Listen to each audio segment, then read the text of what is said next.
एक समय की बात है।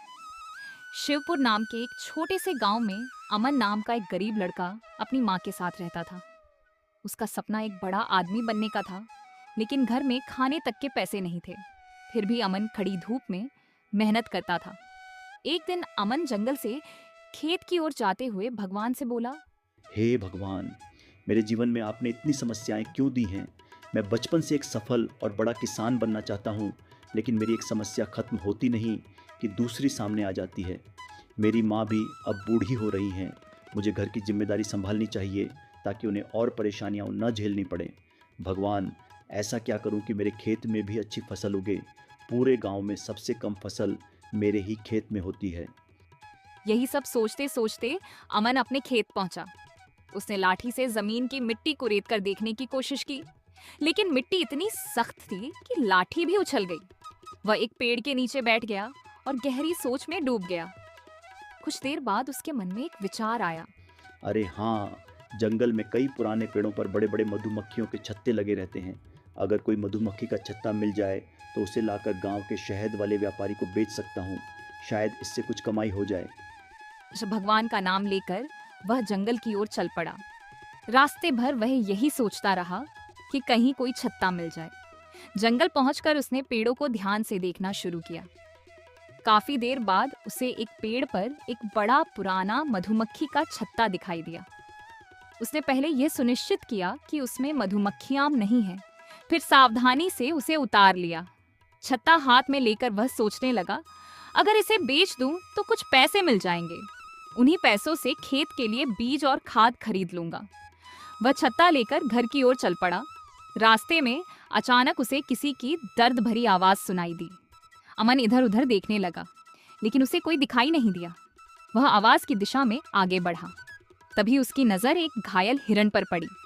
उसके पैर में नुकीला कांटा गहराई तक चुभ गया था और वह दर्द से तड़प रहा था।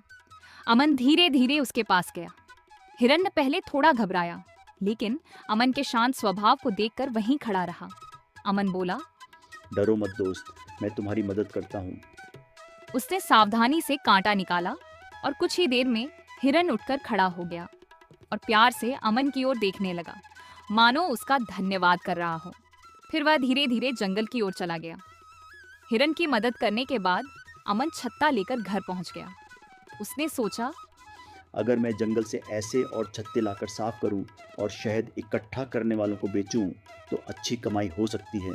लेकिन पहले मुझे इस काम की पूरी जानकारी लेनी होगी। ये सोचकर वह अपने गांव के रहने वाले रामदास चाचा के घर पहुंचा। रामदास चाचा बोले, अरे अमन बेटा, बहुत दिनों बाद आए हो, बोलो क्या बात है।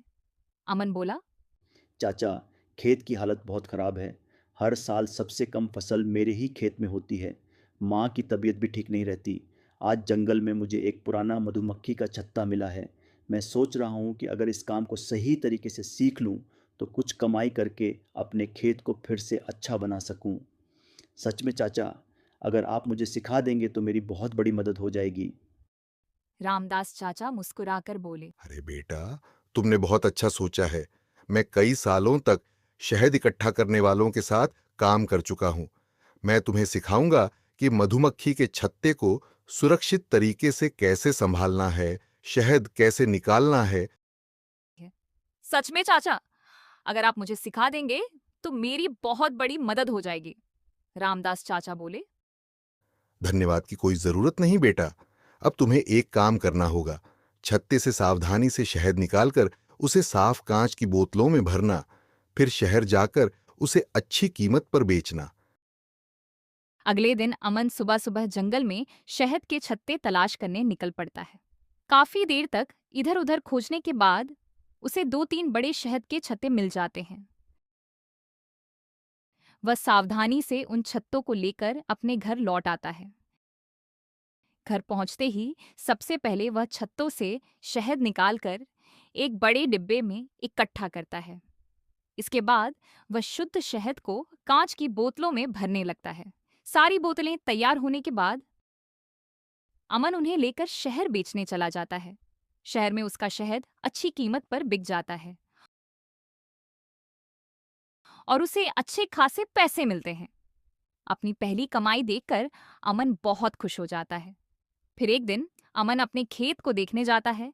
उसकी नज़र सामने के नज़ारे पर पड़ती है। वह देखकर हैरान रह जाता है कि जो खेत कभी पूरी तरह बंजर था, वहां अब चारों ओर हरी भरी फसल लहलहा रही है। ये देखकर अमन की खुशी का ठिकाना नहीं रहता। नमन मन ही मन बोलता है, भगवान, आपका बहुत बहुत धन्यवाद। आपने मुझ गरीब पर कृपा की। तभी अमन की नजर उस हिरण पर पड़ती है। वह समझ जाता है कि वो हिरण भगवान का भेजा हुआ फरिश्ता है। गांव के लोग हैरान थे। गरीब राजू के खेत में इतनी उपजाऊ कैसे? अमन हंसकर कहता, शायद भगवान खुश है।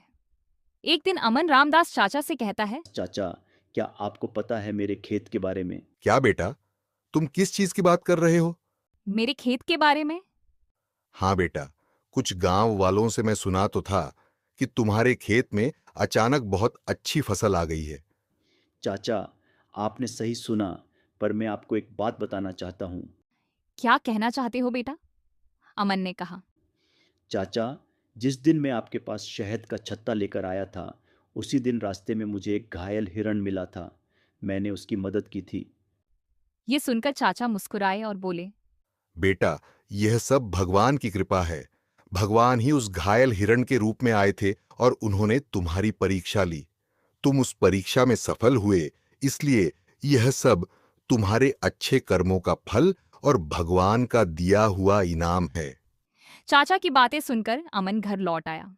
वह सोचने लगा कि फसल बेचने के बाद सबसे पहले अपने घर की हालत सुधारेगा।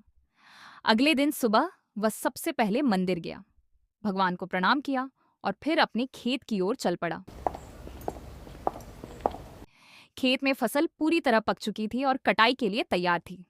दूसरे दिन अमन ने पूरी फसल काट ली और उसे अनाज मंडी में बेच दिया। फसल की अच्छी कीमत मिलने से उसके पास ढेर सारे पैसे आ गए। सबसे पहले अमन ने उन पैसों से अपने घर की मरम्मत करवाई। कुछ समय बाद उसने एक अच्छी संस्कारी लड़की से शादी कर ली। अब अमन दोनों काम संभालने लगा।